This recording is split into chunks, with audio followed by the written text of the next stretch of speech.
Hello everyone, welcome to the channel. My name is Akhil Roy और physics की classes ऐसे शुरू कर रहा हूँ। मेरा टारगेट है कि आने वाले 10 दिनों में फ़िज़िक्स मैं पूरा कंप्लीट करवा दूँ। तो फिज़िक्स शुरू करता हूँ। फिज़िक्स बहुत बेसिक से शुरू करूँगा और एडवांस तक जाएंगे। और हमारा जो पहला टॉपिक है वो है मोशन। तो मोशन समझने से पहले बहुत ही सिंपल रखूँगा। देखिए, अगर कोई वस्तु यहाँ है, ठीक है, और ये 1 सेकंड में यहाँ थी और अगले 2 सेकंड बाद वो यहाँ आ गई, तो समय के साथ अगर इसके पोजीशन में अगर चेंज हो रहा है ना, तो ये वस्तु मोशन में कहलाएगी। तो ये है मोशन की डेफिनेशन। मैंने यहाँ इंग्लिश में लिखा हुआ, कोई कोई आपको याद करने की कोई ज़रूरत नहीं है। समय के साथ किसी वस्तु के पोजीशन में चेंज होना ही मोशन कहलाता है। समझ रहे हैं? बाइलिंगुअल क्लासेस हैं, डोंट वरी अबाउट दैट। उसके बाद आता है डिस्टेंस। तो दो क्या है कि इसमें दो चीज़ रखती हैं, एक है पॉइंट ए और एक है पॉइंट बी, और इनके बीच का जो लेंथ है ना, यही एक डिस्टेंस है।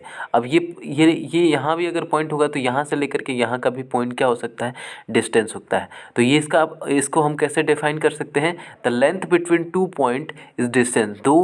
दो वस्तुओं के बीच का जो लंबाई है वही डिस्टेंस होता है बस में। अब ये डिस्टेंस होता है ना, अब ये डिस्टेंस कैसे भी हो सकता है। अब डिस्टेंस का डायमेंशन यहाँ एल है और यूनिट मीटर होता है, लेकिन डिस्टेंस बड़ा छोटा हो सकता है, और सबसे छोटा वाला जो डिस्टेंस होता है ना, उसे हम कहते हैं विस्थापन। यहाँ विस्थापना लिखा है जबकि गलत है।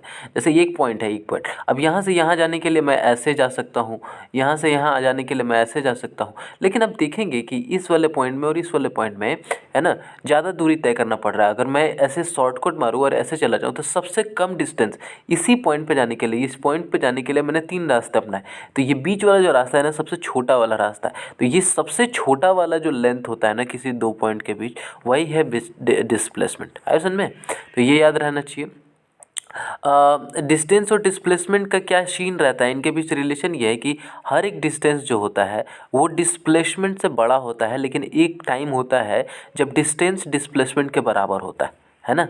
ये वाला जो हमने बताया था आपको, ये वाला, ये वाला भी तो एक डिस्टेंस ही है ना।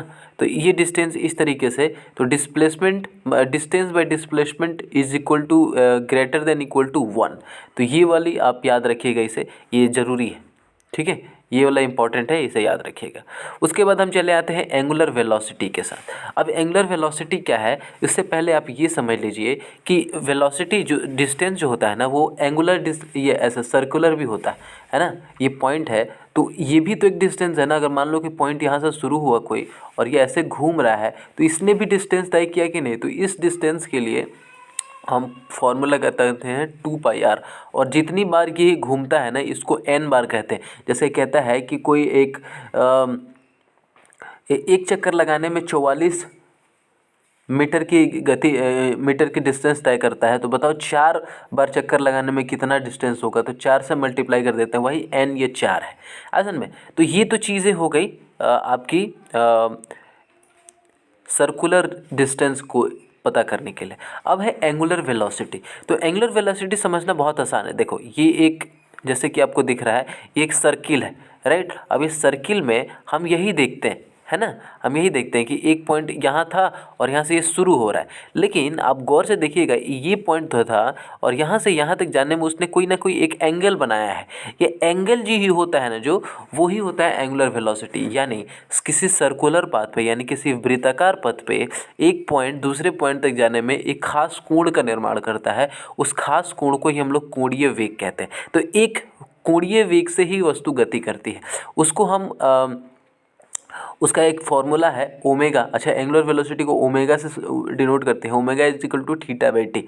अच्छा, इसी से हम कुछ आगे चल करके 2-3 फार्मूला बना देते हैं, वो इम्पोर्टेंट है। थीटा, अच्छा, पूरा सर्कुलर को चक्कर लगाने में कितना थीटा का निर्माण होता है? 360, और टी होता है तो टी। अब टी ना 2 तरीके से हो सकता है, एक मिनट हैंड भी और एक हॉर हैंड भी।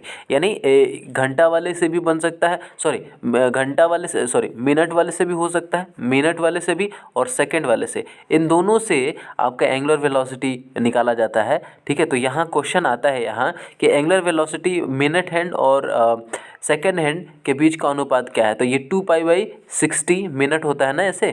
तो इसको सेकंड, और फिर यहाँ ये जो होता है, ये इसे भी इम्पॉर्टेंट है, इसे भी लर्न करना। तो ये दोनों चीज़ें आप याद रखिएगा असल में। अब हम चले आते हैं स्पीड और वेलोसिटी पे। ये दोनों अलग अलग चीज़ें हैं। जब मैं छोटा था तो मैं समझ नहीं पाता है इनके बीच का डिफरेंस क्या है, ये समझ लीजिए आप, ज़्यादा ज़रूरी है। तो स्पीड को हिंदी में कहते हैं चाल, वेलोसिटी को हिंदी में कहते हैं वेग। ठीक है, स्पीड और वेलोसिटी में बस ये समझ लीजिए कि इसमें ये होता है 20 किलोमीटर पर घंटा, लेकिन इसमें होता है 20 किलोमीटर पर घंटा ईस्ट, यानी इसमें आपको डायरेक्शन का पता होता है। तो जब इसमें डायरेक्शन आ जाता है तो ये सदिश के अधीश, ये सदिश हो जाता है, और ये अधीश स्केलर क्वांटिटी, ये एक स्केलर क्वांटिटी, ये वेक्टर क्वांटिटी है। ये अदिश है, ये सदिश है, क्योंकि इसमें दिशा भी साथ साथ में है। उसके अलावा कुछ और इम्पोर्टेंट, जैसे इसका फॉर्मूला जो है, ठीक है, इसका फॉर्मूला है डिस्टेंस बाय टाइम, और यहाँ है डिस्प्लेसमेंट बाय टाइम। इसके यूनिट जो होता है मीटर पर सेकेंड ही होता है असल में, तो ये याद रखिएगा। अच्छा, थोड़ी देर पहले जब मैं एंगुलर वेलोसिटी आपको बता रहा था तो मैंने बताया कि omega is equal to theta by T होता है। ठीक उसी तरह एक और वेलोसिटी होती है लीनियर वेलोसिटी, और वो वेलोसिटी होती है D S by D T, है ना, डिस्प्लेसमेंट बाय टाइम। तो उस हिसाब से एक फॉर्मूला बनता है v is equal to R omega, और ओमेगा को मैं ऐसे भी तो लिख सकता हूँ r is equal to theta by T, तो इसको मैं 2 pi R by theta T भी लिख सकता हूँ। तो ये इसको बहुत लर्न कर लीजिएगा, इसको इम्पॉर्टेंट, इसको मार्क कर लीजिए, ये मैंने खुद भी मार्क किया हुआ है। तो ये याद रखिएगा रिलेशन बिटवीन लीनियर वेलोसिटी और एंगुलर वेलोसिटी के बीच क्या वो होता है। उसके बाद जो हमारा अगला टॉपिक है वो है एक्सेलरेशन। अब एक्सेलरेशन क्या है, अब देखो, एक सेकंड में, जैसे एक सेकंड में ये वस्तु 2 किलोमीटर पर घंटा से चल रही थी, और दूसरे सेकंड में ये 4 किलोमीटर पर घंटा से चलने लगी, और तीसरे सेकंड में ये 6 किलोमीटर पर घंटा से चलने लगी। तो आप देख रहे हो कि हर सेकंड में इसका जो स्पीड है ये चेंज होते जा रहा है। तो इस स्पीड में चेंज होना ही क्या कहलाता है, एक्सेलरेशन। अगर मान लो कि ये वस्तु यहाँ से जाकर के 20 किलोमीटर चल रही है, फिर यहाँ से भी यहाँ तक ये भी 20 में चल रही है, ये भी 20 में, तो आप देख रहे हो कि इन तीनों पॉइंट में इनके स्पीड में कोई चेंजिंग नहीं हो रही। तो जब स्पीड में चेंजिंग नहीं होती है ना, तो एक्सेलरेशन जीरो होता है। ये क्योंकि स्पीड में चेंज ही नहीं हो रहा है, तो फिर एक्सेलरेशन काहे का। ठीक है, इसके बाद इसका यूनिट पूछता है मीटर पर सेकेंड स्क्वायर, और डायमेंशन LT-2, और इसका फॉर्मूला होता है A is equal to V minus U, जहाँ V होता है पहला, V होता है बाद का वेग, और U होता है प्रारंभिक वेग। यानी मैं अभी खड़ा हूँ, अभी ये लड़का खड़ा है और यहाँ से चलना शुरू करेगा तो ये U हो जाएगा, और जिस स्पीड पे जाकर रुक जाएगा ये V हो जाएगा, और T आपको पता ही है समय। ठीक, चलिए, स्पीड के ही रिगार्डिंग ये फॉर्मूला है VSV। ठीक है, V is equal to U plus A T, S is equal to U T plus half A T square, V is equal to U square plus 2s। इन सारे formula को इसको रट लीजिएगा एक बारी, ठीक है, पढ़ लीजिएगा, और इसे V और U दे करके ये पूछता है, मैंने इनका 1 2 3 4 है ना, 1 2 3 4 चीज़ें हैं, तो इसमें 3 चीज़ें दे करके एक पूछेगा। ठीक है, यहाँ डिस्प्लेसमेंट निकालने का फॉर्मूला होता है, और ये भी वैसा ही फॉर्मूला होता है, राइट। उसी तरह ग्रेविटेशन के हिसाब से, जैसे कि एक बात समझिए आप कि कोई चीज़ अगर ऊपर फेंकी जाए, तो कोई चीज़ जैसे कि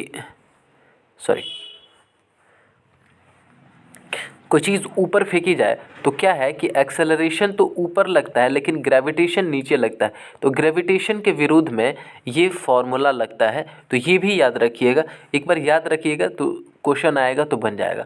और लास्ट हमारा जो टॉपिक है प्रोजेक्टाइल मोशन, ज़्यादा आपको याद नहीं रखना है। देखो, आप कोई भी चीज़, क्या होता है कि कोई भी चीज़ यहाँ ऐसे फेंकते हैं ना आप, तो आप एक प्रोजेक्टाइल का निर्माण करते हैं।